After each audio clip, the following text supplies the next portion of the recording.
Տպավորիչ հաղթանակ տոնեց նաև կարատեի տարբեր վարկածներով աշխարհի ու Եվրոպայի չեմպիոն դարձած Կամո Ունանյանը։ Իրանի ներկայացուցիչի հետ պայքարում նա նախ ձախ ոտքի հարվածով տապալեց մրցակցին, ապա խեղդող հնարքով մենամարտը հասցրեց հաղթական ավարտի։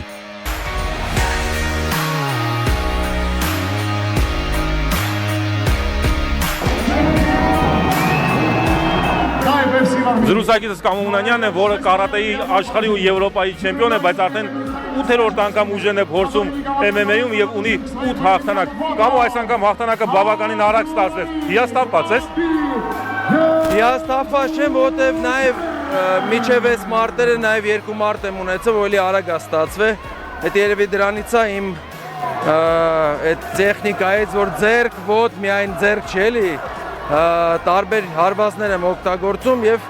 բավականին լավ է ստացվում այդ հարվածները հասցնելը։ Նկատեցի ձախ ոտքիդ հարվածը մրցակցին հանեցունից։ Այո, նման դեպք էլ եղել էր Կիրգիզիայում 2024 թվականին, այնտեղ էլի ոտքով հարվածեցի, ինքը հետ գնաց ու արդեն շարունակեցի։ Անկեղծ ասեմ, մրցակիցս MMA-ում ինքը ուժեղ բոքսյոր է եւ բոքսում ռեզուլտատներ ուներ, MMA-ում մի քանի բոյ ուներ անցկացրած, ուղղակի մի շաբաթ առաջ եմ ընդունել այս հրավերը, ինչ պլանավորել ենք ստացվեց։ Կամո, հաղթանակը հաղթանակ, շնորհավորում ենք, բայց քեզ քչերն էին սպասում տեսնել 8 անկյունում, հատկապես վերջին վիրահատությունից հետո։ Սա ռիսկ չէր կրկին սպորտ վերադառնալը։ Հավատա Արամ ջան, ռիսկ էր։ Մեծ ռիսկ էր, որովհետև եթե ես ընկնեմ շատ վատ ձևի կարող այնտեղ ջարդված կելի ունենամ, բայց առանց սպորտ չեմ կարող ապրեմ։ Ապրիլի վերջ Գերմանիայում եմ մրցում ունենում, հետո մայիսի 30-ին Mix Fight, այդտեղ MMA-ի բույմ այս տարի շարունակելու եմ։ Մրցակից հետ կշռման արարողության ժամանակ այսպես էր անում, ես մինչեր էր անում, դա դեր խաղաց։ Սովորաբար ով որ տես շատ է խոսում, գիտենք էլի որ իրենց մոտ չի ստացվում։ Կամո, եւ այսքան շատ հայ երկրպագուներ, այսքան մեծ էմոցիաներ, սա որքանով է կարևոր մարտիկի համար Հայաստանում այսպիսի մեծ մրցաշարում, այսպիսի էմոցիոնալ տրիբունաներում ելույթ ունենալ։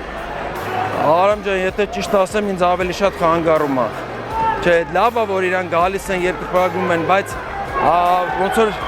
ճնշումը շատ է, էլի այդ պատասխանատվությունը մեծ է, ես ավելի հեշտ եմ ուրիշ երկրներում մենամարտում, քան ստեղ։ Հետի փորձը ցույց է տվել, այտենց որ իմ համար այնտեղ այտենց պատասխանատվությունը այդքան մեծ չի, բայց դե իհարկե հաճելի է, որ այդքան մարդ գալիս է ու բաժշկա է անում։ Եվ վերջին հարցս, ամեն դեպքում տարիքդ էլ փոքր չէ, բավականին հասուն ես, բավականին շատ մենամարտեր, բավականին շատ հաղթանակներ, որն է լինելու այն կետը, որ մարզակոշիկները կախես մեխից։ Ամեն տարի ասում եմ, այս տարի վերջինն է, բայց դե չեմ կարող, էլի ուզում եմ պարապեմ, էլի ուզում եմ նորանոր հաջողություններ ունենամ, էլի ուզում եմ պատմություն կերտեմ, սենց ասեմ, թե կարատեում, թե MMA-ում իհարկե շատ ուշ սկսեցի, բայց ինչքան կարողանամ, այնքան կուզենամ լավ արդյունքներ ունենամ ու ուրախացնեմ մեր ազգին։